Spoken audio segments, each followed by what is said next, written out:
It's 11:30 at night. Your room is lit by a single desk lamp. The glow from your screen washes over your face. A blank document sits open. The title is still empty. The cursor keeps blinking. Tick, tick, tick. You've stopped counting how many times. That report is due at 9 o'clock tomorrow morning. Inside, your heart's racing. Every rational thought is screaming. Right! Come on! If you don't start now, you'll be pulling another all-nighter. But your hands won't listen. Almost on autopilot, your mouse drifts away. YouTube opens. You click on a strangely satisfying video. Maybe it's someone power washing a filthy driveway or restoring a rusted tool. One video turns into another. Then your eyes land on the pile of papers beside you. Suddenly, your desk feels unbearably messy. I should clean this first. You finish cleaning. Now you feel sticky. I'll just take a quick shower. After that, you notice the laundry, then the trash, then something else. Only after everything is done, you'll finally be ready to work. Except you never are. That's the vicious cycle of procrastination. One excuse leads to another, and somehow you can't escape it. Don't feel embarrassed. We've all been there. You know every extra minute makes tomorrow worse. You know exactly what's coming, yet your body refuses to move. So what's actually wrong with us? Are we really just lazy? Before you slap that label on yourself, let's clear up one important misunderstanding. Procrastination is not the same thing as choosing to do something later. Imagine you have 3 tasks, A, B, and C. You decide task A is the priority. The other 2 can wait until tomorrow. That's intentional. You're making a decision. You're in control. Procrastination is something completely different. It's avoiding something you already promised yourself you'd do, even though you know exactly what happens if you don't. Maybe your boss gets angry. Maybe you lose money. Maybe you fail the class. You understand the consequences, but you still can't begin. At that moment, you're no longer driving. It's like you're tied up in the back seat. So remember this. Procrastination isn't a scheduling problem. It's an emotional problem. Now here's the part that surprises most people. You're not procrastinating because you lack willpower. Your brain is actually trying to protect you. It's just protecting you in the wrong way. To understand why, we need to step inside your brain. Deep inside sits a tiny structure called the amygdala. Think of it as your brain's smoke detector. Its only job is spotting danger.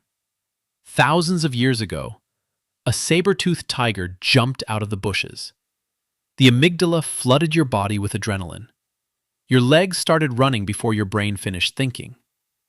Today, there aren't many saber-toothed tigers. Instead, the danger looks like a difficult report, a presentation, an exam, or a project your boss might tear apart.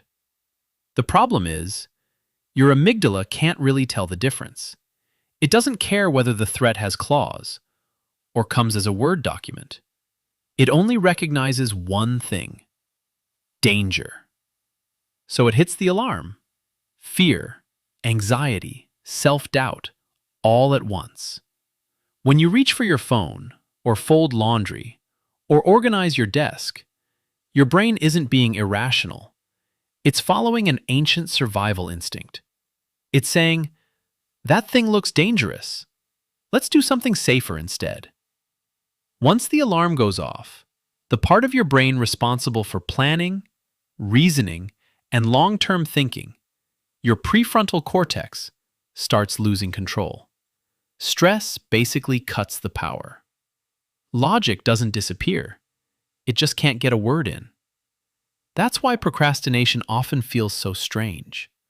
Part of you watches the whole thing happen. You can almost see yourself making terrible decisions. You know you're making things worse.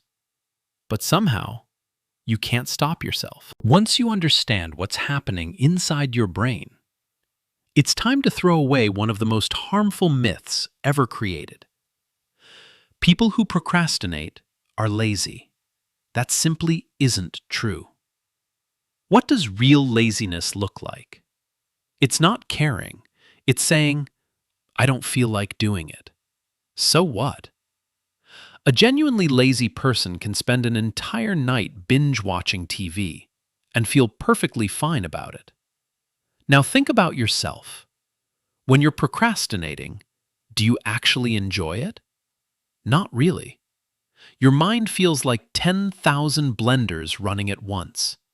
One voice keeps calling you useless, another keeps panicking.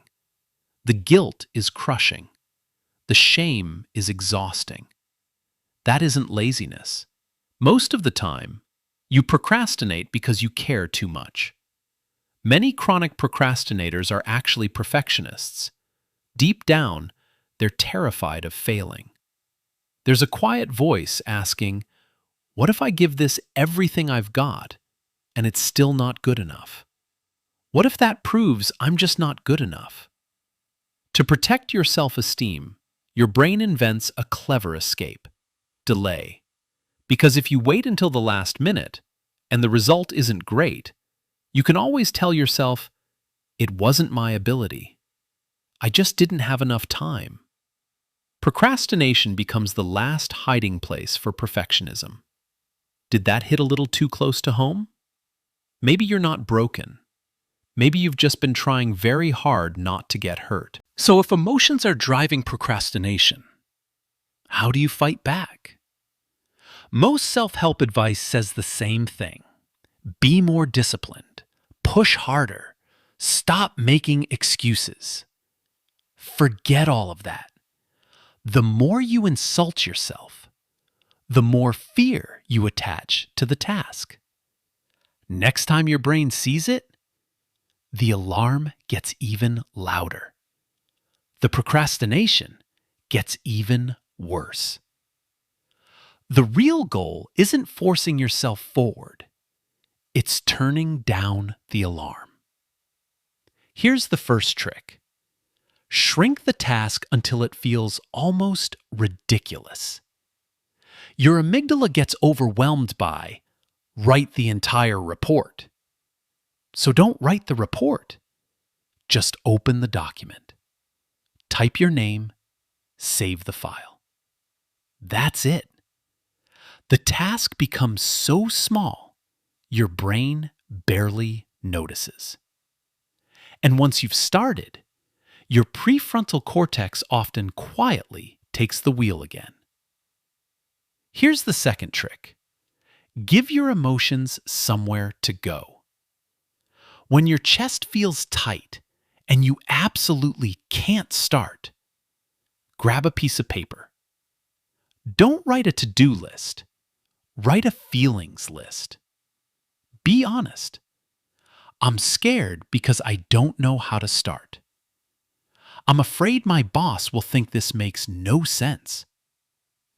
The moment vague fear becomes specific words, it usually becomes much less frightening. But underneath every technique, there's one foundation psychologists keep coming back to: self-compassion. Forgive the version of yourself that procrastinated yesterday. Talk to yourself the way you'd comfort a close friend. Say, yesterday didn't go well, but that doesn't mean I'm a failure. Take a breath. We'll start again. That gentle voice, not the harsh one, is what slowly breaks the cycle. We live in a world obsessed with productivity. A world that leaves very little room for struggle. Over time, that pressure, combined with constant procrastination, quietly pushes countless people toward anxiety and even depression. So no, I'm not here to give you another motivational speech. I'm here to remind you, you deserve a little kindness. If procrastination is hurting you right now, leave a comment. No judgment today, just one honest answer. What are you avoiding by watching this video? Write it down. Look at it. That tiny moment of honesty is the first step toward letting go of shame. And when you finally stop fighting yourself, life slowly starts getting easier. In the next video, we'll talk about how to make peace with your own inner critic and hopefully help the version of you who's still lying awake at 2 a.m., unable to sleep.